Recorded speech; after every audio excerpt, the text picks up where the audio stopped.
Hi there, thank you for joining me in today's Counting Money lesson. I created this lesson for one of my students with special needs. He really enjoyed talking about money, and I wanted to help him understand more about the U.S. currency. Let us begin.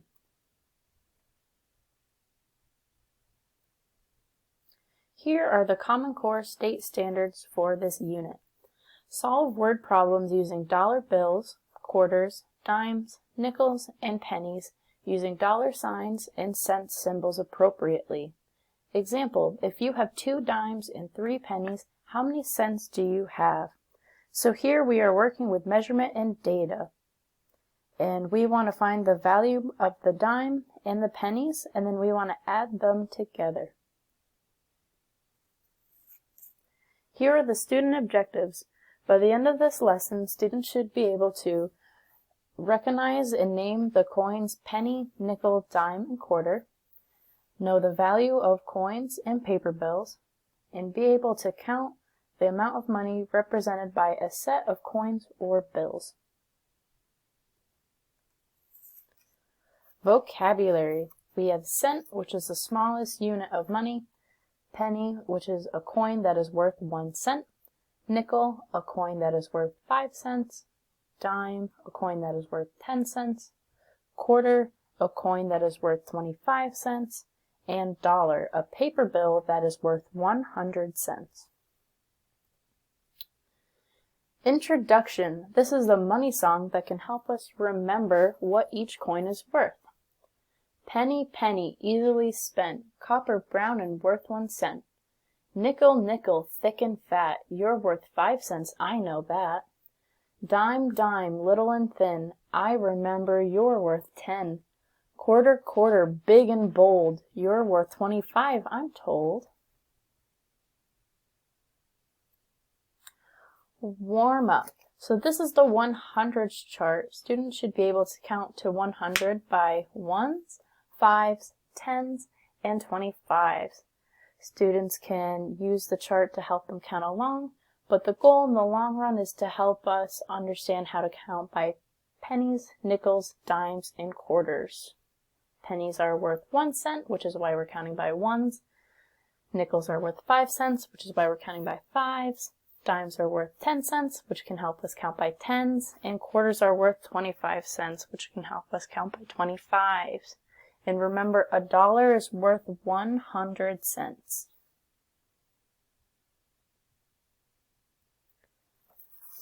So these are the different types of coins. As you can see, we have the penny, which is worth 1 cent. We can see the picture of front and back. Pennies are made out of copper, that brown material, and we have Abraham Lincoln on the front of it. Our nickel is worth 5 cents. A nickel is made out of nickel, that silverness, and it has Thomas Jefferson on the front. The dime is worth 10 cents, and originally the dime was made out of silver. That's why it was worth more than the nickel, even though it's smaller. But nowadays it's also made out of nickel, and it has Franklin Roosevelt on the front. And we have our quarter, which is worth 25 cents. That is also made out of nickel, and that has George Washington on the front, and has many different kinds of backs. Remember that a dollar bill is worth the same amount as 100 cents. And there are also types of paper bills such as 1s, 5s, 10s, 20s, 50s, and 100s. And it's important to know when we're talking about money, we can use cents, which is the C, and that is shown after the value. And we also have a dollar sign, which can be written in front of the value. So we use the cent sign to show cents, which is just a C with a line through it, and dollar sign to show dollars, which is an S with a line through it. So 5 cents is written as 5, C with a line through it, and $5 is written as 5 with the S before the number.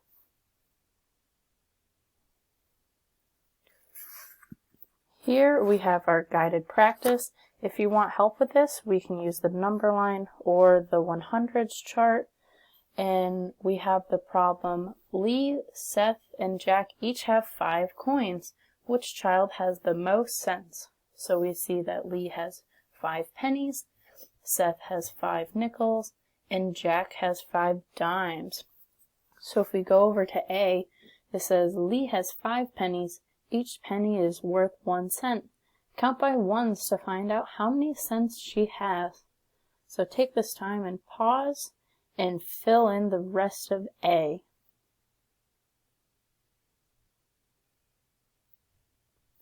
How did you do? If we fill it in, we can count by ones, and Lee will have 1 cent, 2 cents, 3 cents, 4 cents, 5 cents. So remember, Lee has 5 cents. B. Seth has 5 nickels. Each nickel is worth 5 cents. Count by fives to find how many cents he has. Take this time and stop and fill in the blank.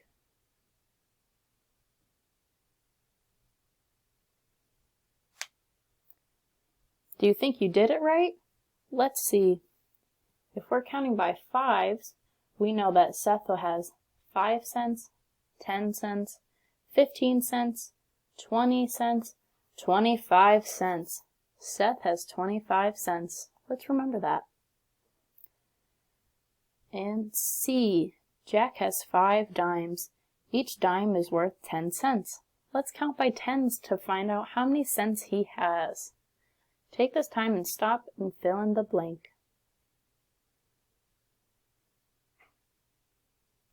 All right, let's see. So Jack has 5 dimes. Each dime is worth 10 cents. So we have 10 cents, 20 cents, 30 cents, 40 cents, and 50 cents. Beautiful. So Lee has 5 cents, Seth has 25 cents, and Jack has 50 cents. D says, who has the most cents? Explain how you know. So what do you think? Most means more, so who has more cents? What do you think? Stop and write it down. Did you say Jack has the most cents? I would agree. Jack has 50 cents, which is more than Seth and Lee. Good job.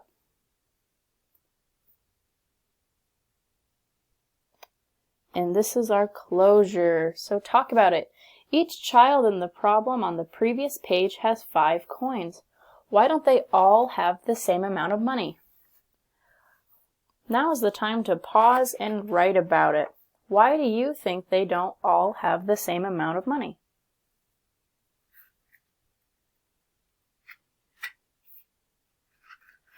Welcome back. What did you end up putting? So the reason why the students don't all have the same amount of money is because they each had different coins. And as we know, each coin is worth a different amount.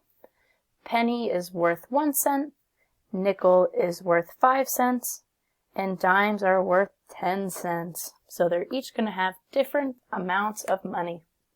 Very good. And this is our individual practice. So here students will pair off into groups of 2 or 3. Each student will have a spinner, a chart which is shown to the right, and 2 colored chips. There should be colored chips for each student. So if there's 2 pairs in a group, 2 different color chips, 3 pairs in a group, then there should be 3 color chips. So students will practice spinning and matching the coin name with the coin picture. So as you can see up in the orange circle, we can put a little spinner there and students will spin when it's their turn. They will read what they landed on, and then with their colored chip, they will place it over the picture that they see. So we have nickel, quarter, penny, and dime, both front and back. So this is good practice to get knowing what our coins look like.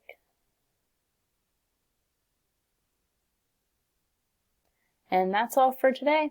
Thank you.